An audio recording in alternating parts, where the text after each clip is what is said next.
Ces hommes font partie du bataillon de marins-pompiers de Marseille. Avec une intervention toutes les 5 minutes, il bat chaque année un record national en effectuant près de 130 interventions pour 1000 habitants. Avec 2500 marins du feu, c'est l'unité de la Marine nationale dont l'effectif est le plus important.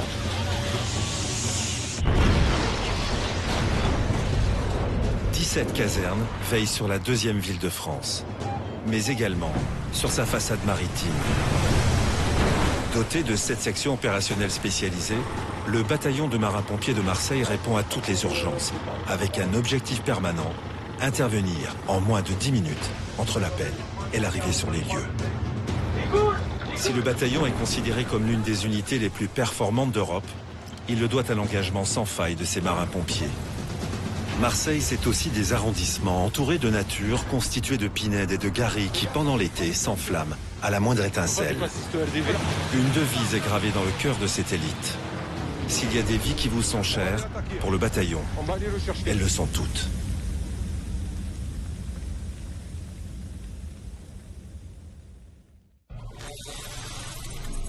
Intervention GIF. Ensemble en mon commandement, garde à vous.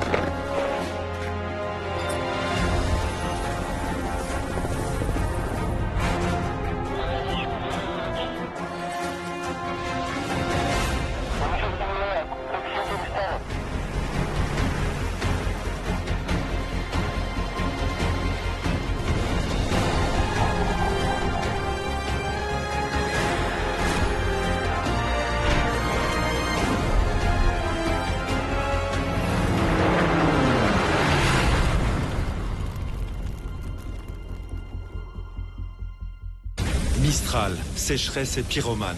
Un cocktail explosif à Marseille. En quelques heures, un incendie peut ravager un des plus beaux parcs nationaux de France. Voilà, si ça tombe dans les calanques, c'est toujours pas du chemin, je suis plus rien. L'été, les urgences s'enchaînent sur le littoral marseillais. Allez, remorque passée, stoppez sur les moteurs. Sur les pieds, les mains se dégagent. Yann, les pieds dans l'axe. On y envoie la motopompe. Des plaisanciers qui dérivent avec voie d'eau dans la cale ou un galion échoué sur les rochers. Les marins-pompiers de Pointe-Rouge sont présents sur tous les fronts. Un bateau avec une voie d'eau, il peut sombrer en quelques minutes, voire quelques secondes.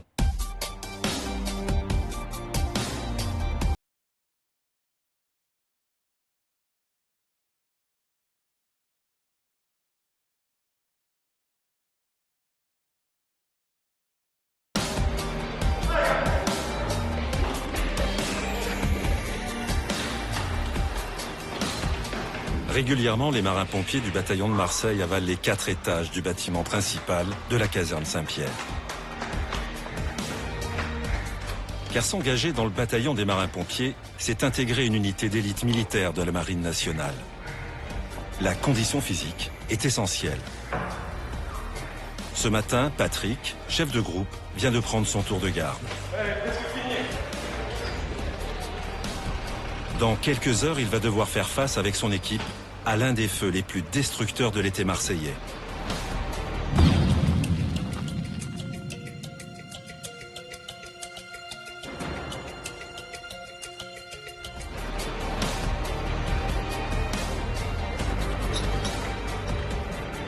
Dans toutes les casernes des Bouches-du-Rhône, ce lundi 5 septembre est classé à risque exceptionnel. Le plus haut niveau d'alerte pour les risques d'incendie.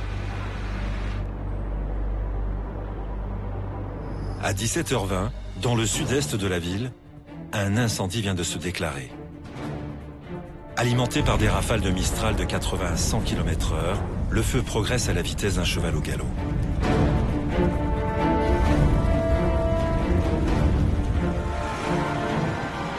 Toutes les casernes du bataillon les plus proches sont mobilisées en priorité. La caserne de Saint-Pierre, trop éloignée du foyer de l'incendie, reste en réserve, car garder un équilibre opérationnel est essentiel.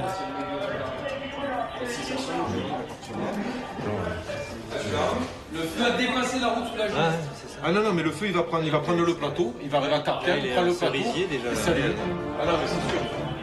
Patrick est inquiet. car l'incendie fait rage dans le parc naturel des Calanques. Un des plus beaux joyaux du patrimoine français est menacé de disparaître. Dans l'attente de partir en renfort sur le terrain, Patrick et son équipe grimpent sur le toit de la caserne pour évaluer l'ampleur de cet incendie. Ouais, grave. Cassis d'un c'est énorme, c'est énorme. Ça passe Carpiane, ça descend sur Cire, ça part direct sur Cassis, les Calanques et tout, Amvaux et compagnie. Il prévoit que ça tombe dans les habitations entre 19 et 20 heures, sur Cassis.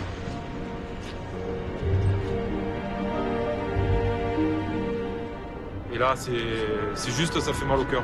C'est notre patrimoine qui s'en va fumer là. C'est ce qui fait de la beauté de notre région et ça fait qu'augmenter.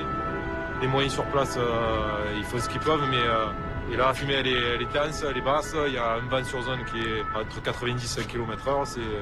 Ça fait mal. Ça fait trop. Là. On est en train de brûler notre région. Là, ça fait beaucoup trop.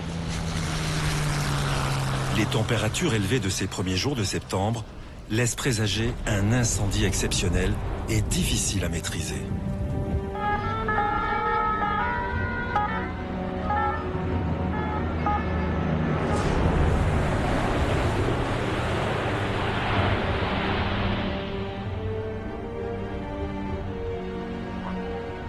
Ce que je suis en train de me dire, c'est que en voyant le panache que c'est un feu majeur et que ma place est là-bas, pas en caserne.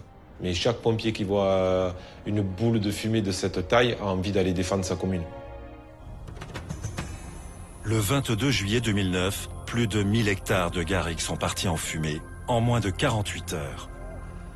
Ce scénario catastrophique serait-il en train de se répéter sous les yeux des Marseillais? Moi, toi, le DAF, c'est bon?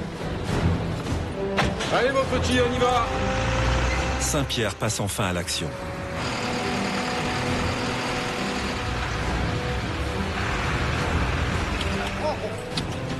Mise en dans le DAF.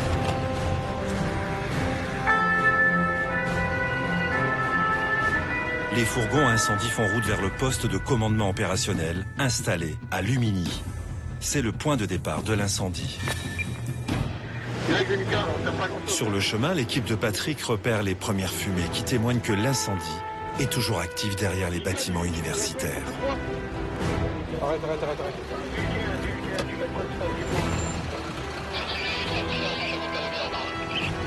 Ah, écoute, je suis à l'entrée de la fac.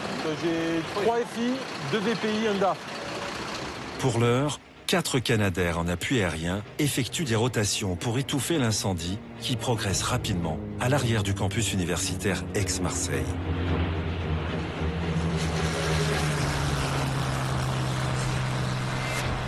Le Canadair CL415 est un des plus performants, avec ses 2 moteurs de 5000 chevaux. Il peut atteindre une vitesse de 377 km/h, intervenir sur un rayon d'action de 2500 km. Son réservoir a une capacité de 6000 litres.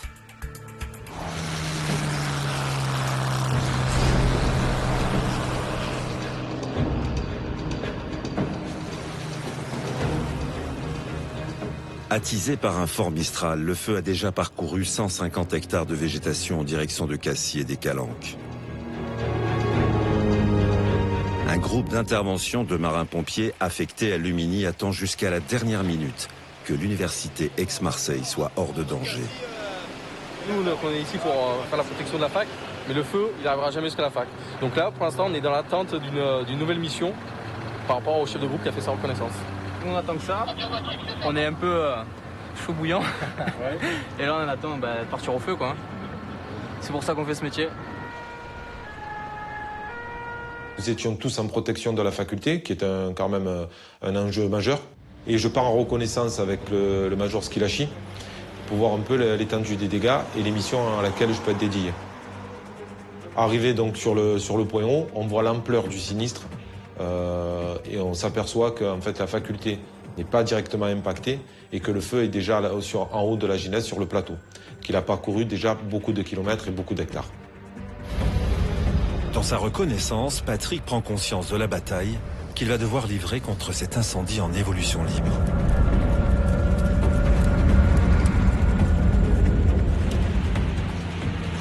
Pendant ce temps, Le Mistral, avec des points de 110 km/h, alimente de nombreux foyers et continue de faire progresser le feu au cœur du parc des Calanques. Donc il y a beaucoup de facteurs qui me mènent à penser que le feu va être dévastateur. Le vent, en priorité. L'état de sécheresse dans lequel nous sommes depuis des mois. Et également le type de végétation. La végétation est assoiffée au plus haut point. Et à la vitesse à laquelle elle est montée, c'est une preuve flagrante que la végétation est en souffrance depuis des mois et des mois. Donc je sais qu'il va aller très vite.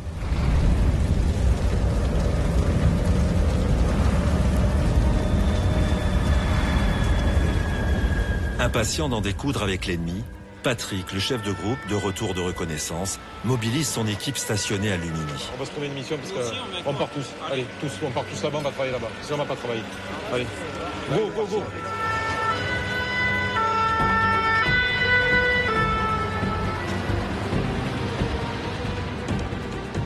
Les véhicules à incendie quittent le campus universitaire pour rejoindre cette fois l'unique route qui parcourt le col de la Gineste et tenter de devancer cet incendie qui ravage tout sur son passage. La noria des Canadaires se concentre sur les foyers qui se dirigent en direction du camp militaire de Carpiane. 1500 hectares de nature sauvage sont pour l'heure directement menacés.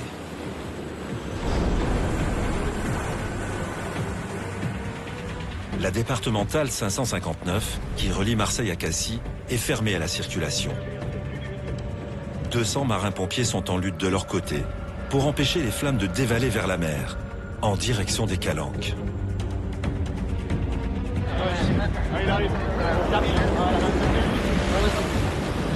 Nous on est constitués de faire filer des vents, hop, tu passes de gauche, je viens quoi.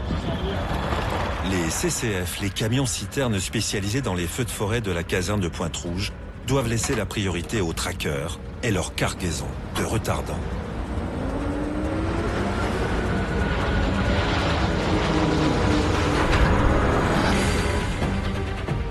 Ces traqueurs établissent des barrières anti-feu en amont de l'incendie et travaillent en complément des Canadaires qui, eux, larguent leur cargaison d'eau sur les foyers principaux.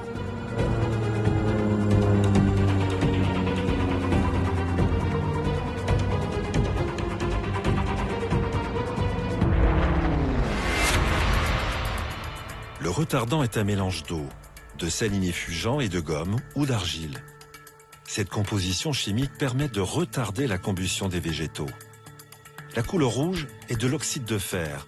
C'est un colorant qui permet de rendre visible la trace des largages au sol.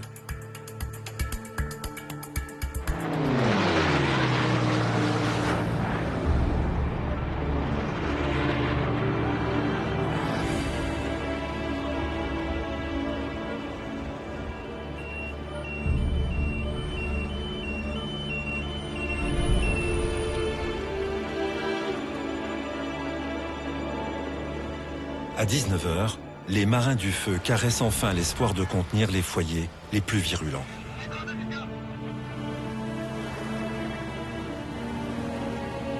Mais l'incendie a déjà ravagé 250 hectares de la réserve naturelle. Et Météo France annonce que le Mistral ne baissera pas sa garde cette nuit.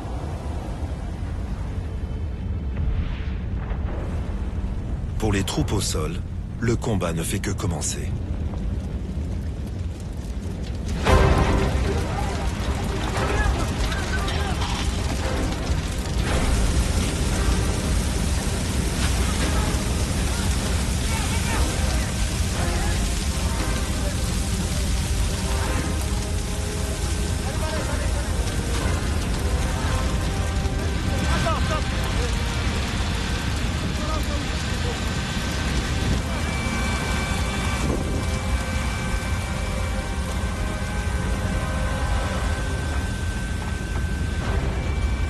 Là actuellement, là, on est en train de se réorganiser parce qu'on a fait une ligne d'arrêt pour pas que le feu se propage en dehors de la superficie là où il est déjà là.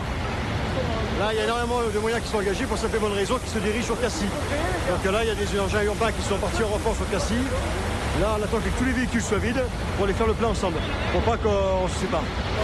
Désormais, le feu s'étend sur une dizaine de kilomètres et court en direction du sud-est. En fait, il est Vallon de Chalabran et il continue à se diriger vers Cassis. Et de l'autre côté, en fait, il a sauté et il va vers Carpiane. Comme dans notre jargon, on dit, il est en évolution libre. Ouais. Ça fait chier parce que tu vois, le parc des Calanques, bon, ouais.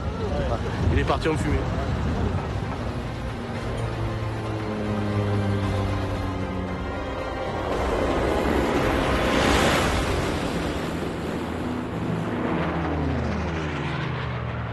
L'incendie sur le plateau de Carpiane est enfin fixé.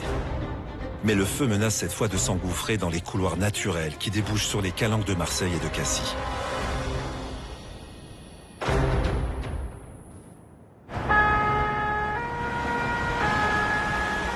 Les renforts continuent d'affluer de plusieurs départements des Bouches-du-Rhône. Plus de 800 pompiers sur le terrain tentent toujours de barrer la route à l'ennemi, qui continue sa route vers l'est. Et là-bas, il y a une reprise sur la crête. Pendant ce temps, Patrick entraîne son équipe vers la pointe de l'incendie. Donc au maximum où je peux aller, c'est à la ferme du Logisson. J'ai 2 fourgons d'intervention urbains, donc m'engager en feu de forêt, c'est totalement dangereux. Mon personnel sera en totale sécurité au niveau de cette ferme. Les gars, on va se le prendre plein fer. Je veux un fourgon qui passe par là. On va tirer une alimentation avec le groupe qui est là-bas. Ils ont 110 mètres cubes. Allez, viens, Maurice. Le feu progresse à l'horizon. Mais les fourgons à incendie de l'équipe de Patrick ne sont pas équipés pour s'aventurer en race campagne. Sa mission est d'attendre l'ennemi sur place pour l'empêcher de passer et de détruire la ferme des Logissons.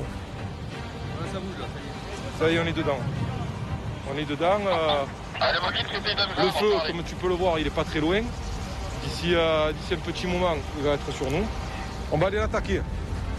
On va aller le chercher.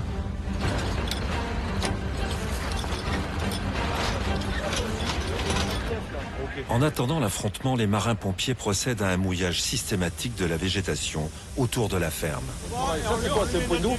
C'est un point d'eau. À tout le monde, en cas de repli qu'on est pris, on a la piscine là, point de rendez-vous pour votre CCF, je te le propose. Et nous, on se donne rendez-vous là. Il est où le chef? Le chef du CCF, il est là. Bon, si on est pris par le feu, on se donne rendez-vous à la piscine qui est là. On est bon? Ok, go. Je veux une LDV, vous descendez, vous allez me le chercher. Le point de rassemblement, il y a une piscine là. Et on a vu nos enjeux, on a vu notre capacité, donc là on est alimenté, on a de l'eau, on peut tout faire. Donc là on a un groupe feu de forêt, un groupe urbain. Donc là avec les camions sur place, donc des camions pour la ville, donc pour la protection de la maison, et des camions pour la forêt. Donc on va pouvoir faire du travail. Et en bas, 20 mètres de réserve en bas. Après, le problème, c'est que si on le divise, ça risque de tomber sur les calanques derrière. Et là, le patrimoine, il va être complètement brisé. Donc il y a beaucoup d'enjeux sur les calanques. Et là, le travail, il va être important. Voilà, on est prêt.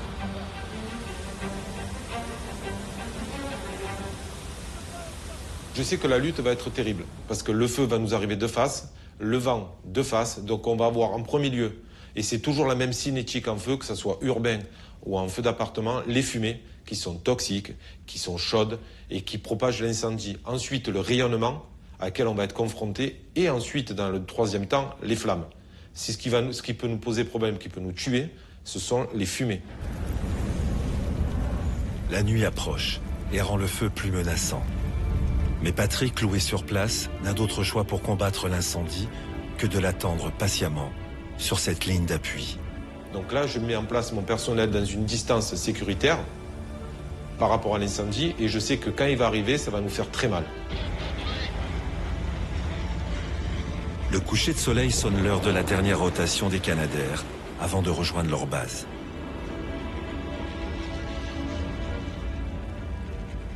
La nuit tombée, coup de théâtre. Les troupes au sol de Patrick assistent impuissantes au changement de direction de l'incendie. Voilà, si les calanques, ça tombe dans les calanques, je te jure, franchement, je suis écœuré. Je suis écœuré.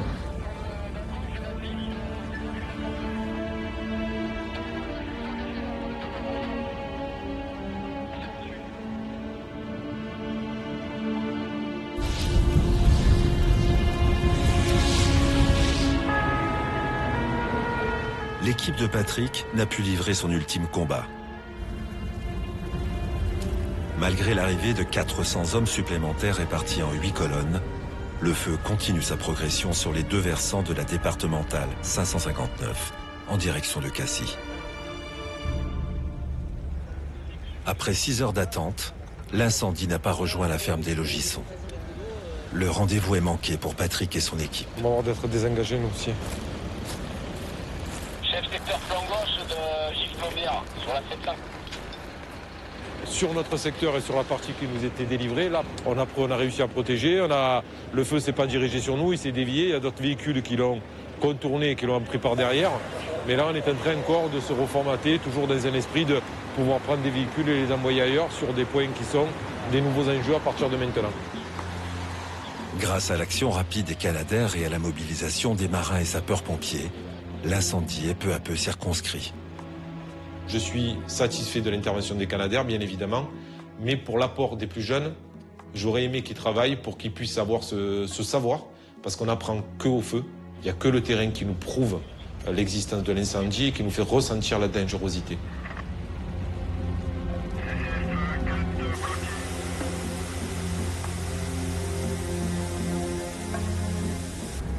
À 23 h, 280 hectares du parc naturel des Calanques se sont envolés en fumée. Le Mistral s'est calmé, mais la nuit sera longue. La nuit, c'est beaucoup plus dangereux, on ne voit pas le relief, on peut tomber, on peut se faire mal. Et donc on va essayer, on a demandé à éclairer un peu les zones où on travaille. Mais il y a une aggravation de la sécurité en pleine nuit, c'est indéniable. À la lueur de leurs torches, les sapeurs et marins-pompiers éteignent un à un les foyers qui reprennent vie, au moindre souffle.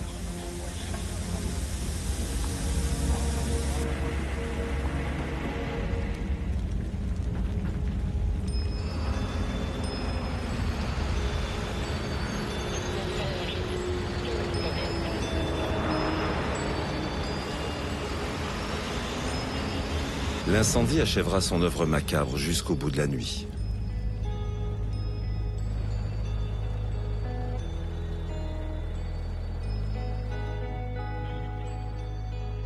Ce mardi 6 septembre, à 8 h, comme disent les marins-pompiers, le feu est enfin fixé. Grâce à l'intervention conjuguée des 900 marins et sapeurs-pompiers, seuls 297 hectares ont été ravagés par le feu. Ce n'est pas la première fois que Patrick, chef de groupe de la caserne Saint-Pierre, assiste à ce triste spectacle. Là-haut, ça c'est le col de la gymnaste, là, et ça monte jusqu'à là-haut. Et là, il n'y a plus rien du tout. J'étais en 90 quand je suis rentré au bataillon. J'ai déjà fait ce feu et j'ai regardé pendant 20 ans la nature reprendre. Et là, en une après-midi, tu perds 20 ans de travail. C'est un malheur écologique, c'est un malheur. On perd nos calanques, quoi. C'est le patrimoine. C'est à nous, quoi.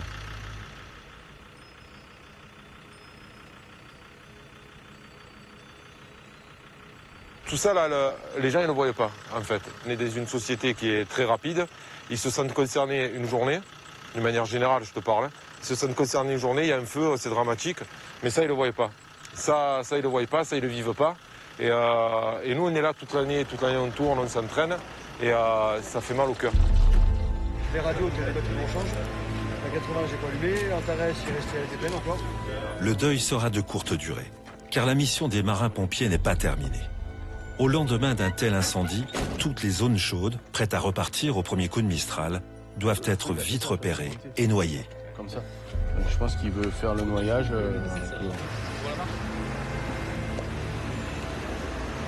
Pendant de longues heures, les camions-citernes des feux de forêt, les fameux CCF, provisionnent les lances à incendie destinées au mouillage systématique des braises encore chaudes qui couvent sous la cendre.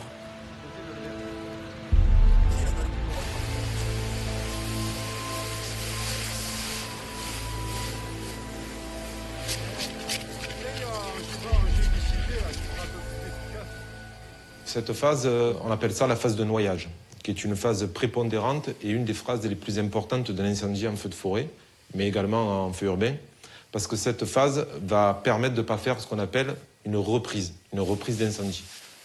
Si on le fait mal, avec le vent qui se lève, on va avoir ce qu'on appelle chez nous une bélugue, dans le sud, une flamèche. Avec le vent, ça va donc l'attiser, la transporter et remettre l'incendie à une centaine de mètres. Donc on l'aura peut-être stoppé à un moment donné, mais ce qui va faire comme dégâts derrière va être encore plus important. Donc cette phase-là est prépondérante et il faut surtout ne pas la bâcler. C'est pour ça qu'on prend le temps et que la durée du noyage peut prendre des jours, voire des semaines.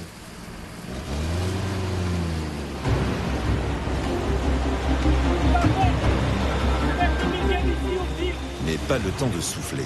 Un nouveau départ de feu vient d'être signalé.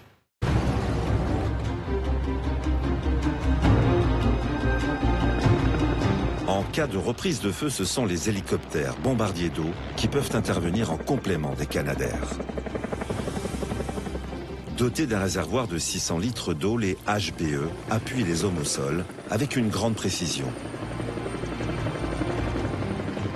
En réalité, le départ d'incendie se situe dans une zone qui avait largement été noyée cette nuit par les marins-pompiers. Donc là, ça m'interpelle parce que le départ du feu, il est littéralement impossible que, suite au noyage qui a été, parce que ça a été le premier lieu qui a été noyé depuis la veille, donc il me paraît impossible qu'il y ait une reprise. La zone de reprise du feu a rapidement été maîtrisée. Mais certains détails attirent l'attention de Patrick. Ouais, ça me plaît pas là.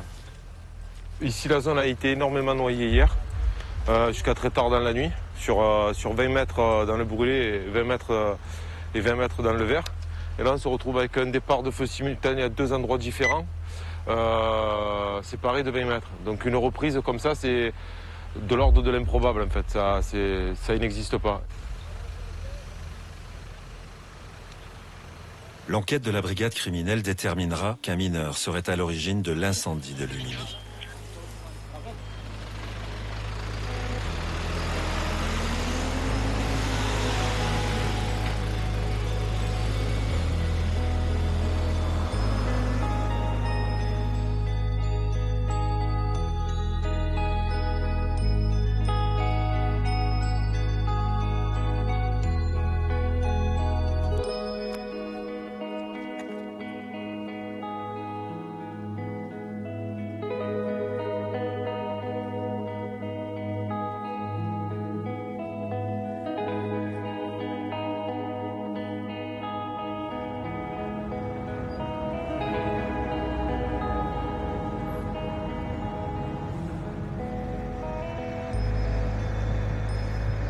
Ça sent fort.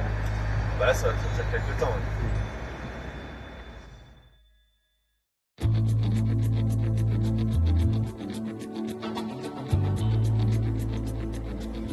Au sud de la cité phocéenne, le port de la Pointe-Rouge. Au cœur de ce lieu de plaisance se trouve l'une des 17 casernes du bataillon des marins-pompiers de Marseille. Sur un effectif de 75 hommes, 35 d'entre eux appartiennent à la section opérationnelle spécialisée aquatique, la SOS Aqua. La vedette de la Société nationale des sauvetages en mer, baptisée la Bonne Mère de Marseille, armée par les marins-pompiers, peut appareiller en cas d'urgence en 5 minutes, de jour comme de nuit. Cette vedette porte secours aux personnes, aux biens et à l'environnement, du littoral marseillais aux îles du Frioul, jusqu'au parc naturel des Calanques.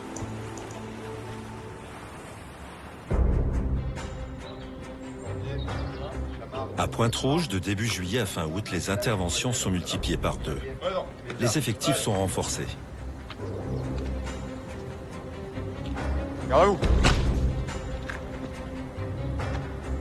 En cette veille du 15 août, 29 marins du feu sont sur le pont.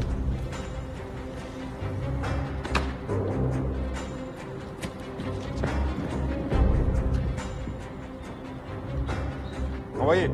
Il n'est pas rare que l'appel du matin et la levée du drapeau soient écourtés par une urgence. Intervention vedette.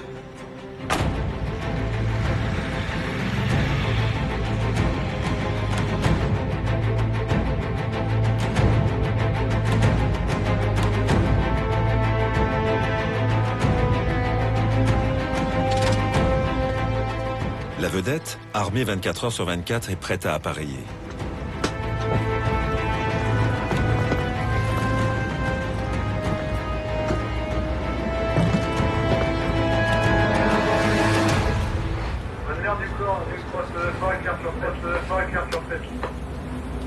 Ok également, donc prenez en compte l'appareillage vedette en direction de Carry pour le 9 mètres, on a l'arrivée moteur.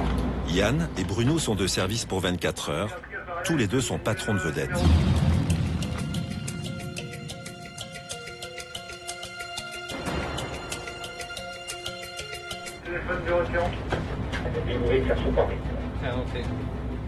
L'été, les marins-pompiers de Pointe-Rouge sont souvent appelés en urgence pour porter secours à des plaisanciers. Le principal véhicule en alerte constante à Pointe-Rouge est cette vedette, la Bonne Mère de Marseille. Ses 2 moteurs de 500 chevaux chacun lui permettent d'atteindre une vitesse de 25 nœuds, 46 km/h. Avec une longueur de 16 mètres et une largeur de 4 mètres 60, la Bonne Mère de Marseille peut embarquer à son bord jusqu'à 21 personnes en opération de sauvetage. Cette ambulance des mers est insubmersible et peut sortir jusqu'à force 9, c'est-à-dire 80 km/h de vent.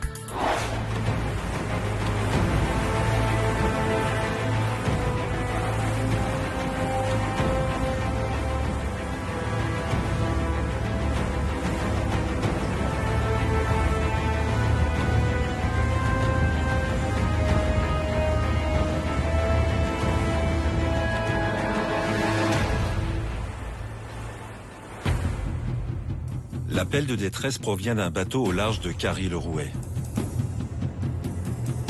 Alors que la Bonne Mère file à 30 nœuds sur son objectif, le CrossMed, le centre opérationnel de secours et sauvetage de la Méditerranée, change la mission. Une coque blanche, une personne à bord. On est dérouté du voilier en panne de moteur, on est dérouté sur la voie d'eau. Voilà.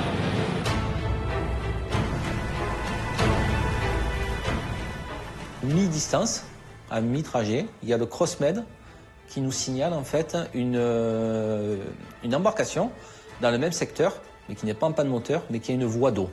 Donc le CrossMed nous demande de nous dérouter sur cette embarcation qui a une voie d'eau. Changement de programme.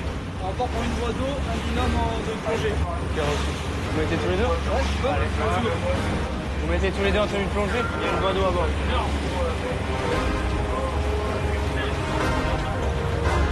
Voilà, apparemment, il y a une voie d'eau à bord.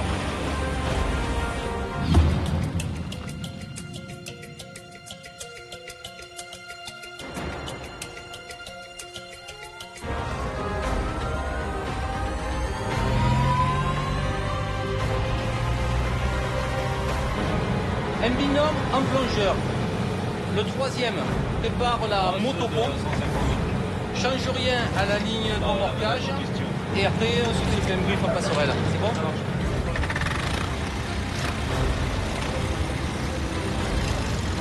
En gros, le bateau il est en train de couler. Donc ça va servir à aspirer l'eau qui est à l'intérieur.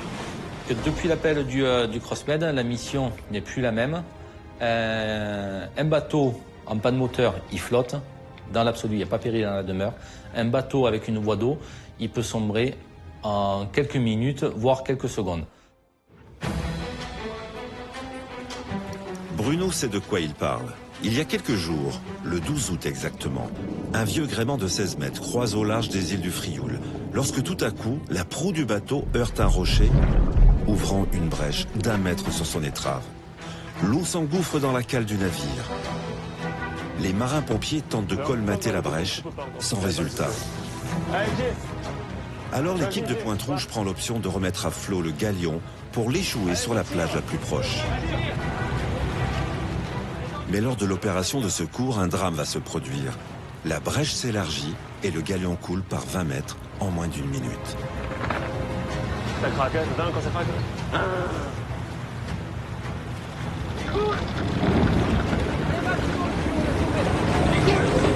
Allez. Jérôme, ramène du bout, prends du bout et coupe. Allez, coupe.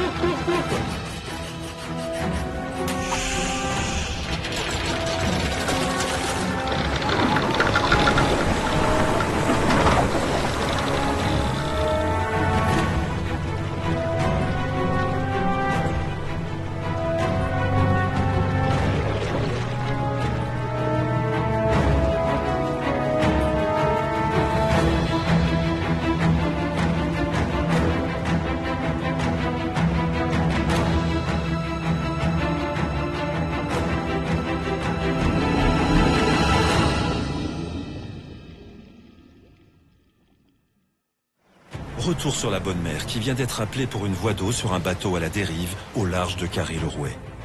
Le temps presse. L'équipage de la vedette de Pointe-Rouge doit être sur zone avant que celui-ci ne coule. Je vais chercher la spirale, l'hydroéjecteur et les tuyaux qui vont avec. La mission où on pouvait prendre le temps de prendre le temps, c'est fini. Il y a peut-être une vie humaine qui va être mise en danger. Donc pour nous, effectivement, la mission n'est plus la même.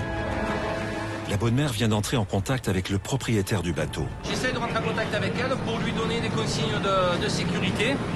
Et si elle arrive à m'estimer la voie d'eau, le volume de voie d'eau. Il y a la caserne qui est évacuée. Alors, votre position, c'est 43 degrés, 16 minutes, 27, 005 degrés, 8 minutes, 1. Bon, écoutez, nous, dans environ 15 minutes, on sera sur vous. Est-ce que vous avez votre gilet de sauvetage? Je vous demande de garder votre gilet de sauvetage et de préparer des feux à main à proximité. Si jamais on a du mal à vous trouver, comme ça vous les percuterez.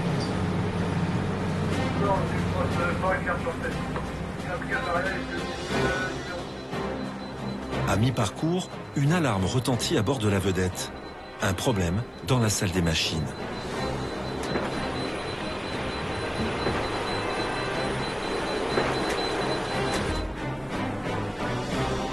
Avec le mauvais temps, en fait, on a des systèmes d'alarme qui se déclenchent. Donc ça nous permet de savoir si nous, à tout hasard, on n'aurait pas une voie d'eau aussi. La vedette est certes insubmersible, mais son poids de 16 tonnes a de quoi lui faire piquer du nez très rapidement en cas de voie d'eau massive dans la cale. Amaury inspecte tous les recoins de la salle des machines pour déterminer l'origine et le volume d'eau qui a déclenché l'alarme. Ma conduite à tenir pour l'instant, tant que j'ai pas la remontée d'informations de mon mécanicien, est-ce que je vais pouvoir poursuivre mon intervention ou me préserver à moi d'une grosse voie d'eau et de sombrer également. 5 minutes plus tard, le verdict tombe. Ça, à quel endroit? Là, juste là. En cale, côté moteur. Sur le tribord, il y a un petit peu d'eau. Il y a suffisamment pour aspirer à l'égyptienne. À ça. Ah non, alors on va injecter sur place. Ouais Yann, je t'écoute. Le débit d'arrivée d'eau est encore faible. Une égyptienne, un système de pompe d'assèchement, devrait régler le problème. La Bonne Mer continue sa course en direction de Carry-le-Rouet pour rejoindre le bateau en difficulté. Après 40 minutes de traversée, la vedette repère enfin le bateau à la dérive. Bon, monsieur, mettez vos défenses sur tribord. Vos défenses, vos parbattages sur tribord. Est-ce que vous en avez d'autres? Allez, mettez-les. On va vous envoyer un équipier avec une pompe. Il y a que l'eau au-dessus. La ligne de flottaison, il tangue bien. Ouais, mais par contre, la pompe de cale, ouais, en fonction de comment il roule, t'as vu? La motopompe, déjà, en préventif, où sa pompe de cale fonctionne, et on le remorque comme ça, il nous tient au jus. On va se mettre à couple, Amaury, avec l'embarcation. Allez, un à l'arrière, un à l'avant, les gars. On dépose, jus, avec la VHF. Dès qu'on l'a déposé, on lui envoie la motopompe, d'accord? On se fait à couple, on met juste un bout à l'avant, un bout à l'arrière. C'est bon pour tout le monde? Ouais. Yann, tu veux que je me mette à quelle position pour te guider? Ok. On ne fait pas 36 essais, Yann. Si ça chie dans le ventilo, on remorquera comme ça. C'est bon pour toi? Bruno, c'est un homme d'expérience et c'est un homme qui a rencontré beaucoup de situations différentes. Donc lui, il a déjà anticipé beaucoup de choses que nous, on n'a pas pensé. Il va toujours au plus défavorable. Attention, mes hommes, il ne faut pas qu'ils se trouvent à cet endroit, il faut qu'ils se trouvent ici. On va préparer ça parce qu'il y a un vent de telle direction et ça va peut-être pousser la vedette ici. Lui, il anticipe. Non seulement sur l'intervention, mais aussi sur la sécurité de son personnel. Allez, je me mets en position.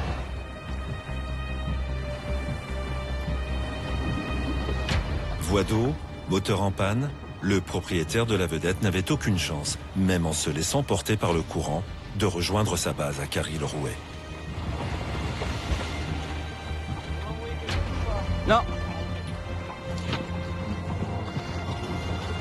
Bruno met immédiatement le bateau à couple pour transborder la pompe. Allez, allez, à l'intérieur. Les gars, Aspiro et 45, c'est du préventif, monsieur. Les gars, on prépare la patte au doigt. Là, il est pas gentil avec moi, le patron. Ok, c'est une remorque qu'on envoie quand même.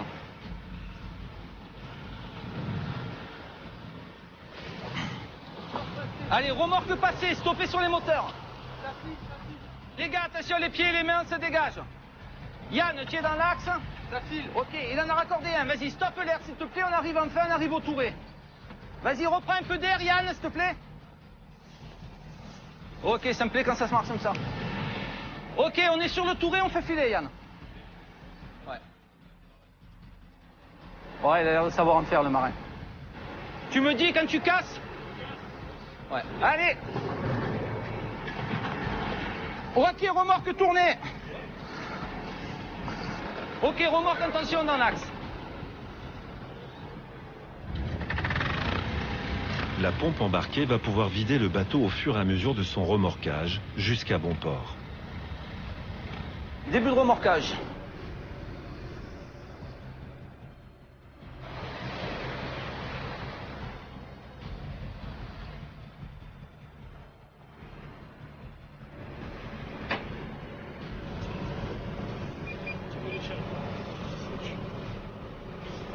Le point remarquable, c'est l'immeuble, tiens, Carry, derrière. RAS à bord de la Bonne Mer. L'alarme reste silencieuse. Les équipiers confirment que la pompe d'assèchement fait son travail. Et on est à 5 nœuds, toujours. Tout va bien, il se rassied. Tu peux me faire un petit point de la situation, s'il te plaît? On n'a pas d'évolution au niveau de la voie d'eau et... Il a fait sa ronde méca, c'est bien. Ok, bien reçu. On va s'apprêter à rentrer au port de Carry. Donc on va mettre à couple le bateau. L'équipe de Yann et Bruno a fait le nécessaire. La pression redescend d'un cran. Allez, Denis, tu prépares ton boot, il est prêt. Au traversier, il est prêt aussi.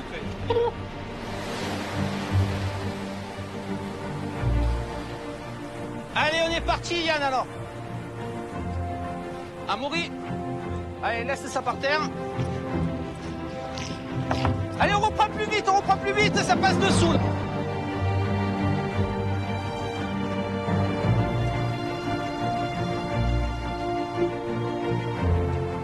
Allez, on lance. Allez, taquet arrière.